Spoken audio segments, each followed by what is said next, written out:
Russia's perspective on NATO's engagement with the Organization for Security and Cooperation in Europe, OSCE.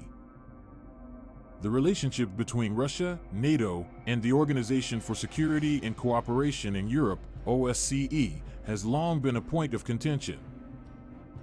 Over the years, the relationship has been characterized by both cooperation and conflict.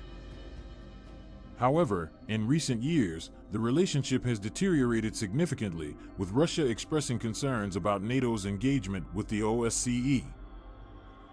Russia's primary concerns with NATO's involvement in the OSCE revolve around the organization's role in monitoring and promoting democracy and human rights. According to Russia, NATO's engagement with the OSCE is undermining the organization's credibility and influence by pushing a one-sided narrative that ultimately serves the interests of the West. Russia, on the other hand, argues that the OSCE should serve as a forum for dialogue and cooperation rather than a platform for promoting specific ideologies. As such, it views NATO's involvement as an attempt to dominate the organization and impose its own vision of democracy and human rights on the rest of the world.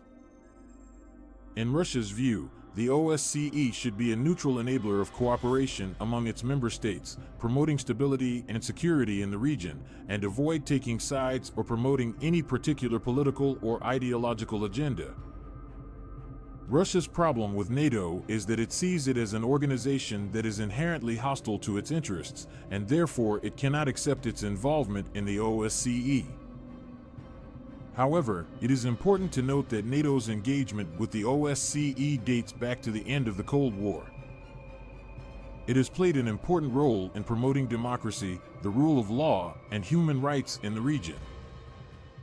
In particular, it has been instrumental in promoting democratic reforms in several countries in Central and Eastern Europe.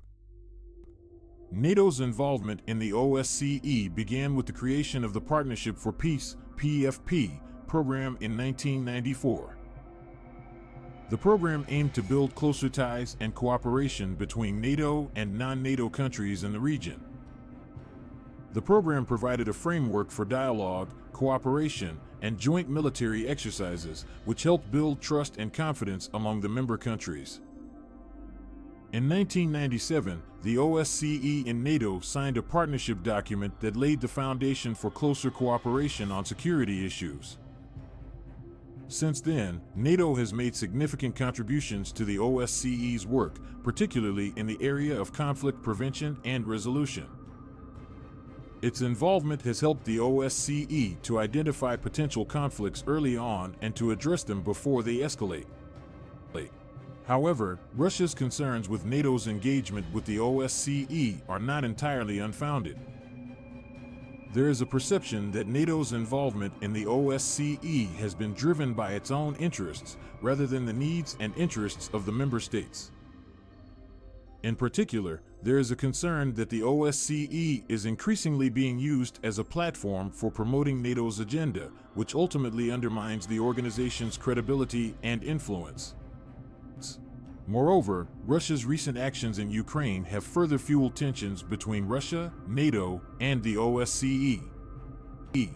Russia's annexation of Crimea in 2014 and its involvement in the conflict in eastern Ukraine have been widely viewed as a violation of international law and a threat to regional stability and security.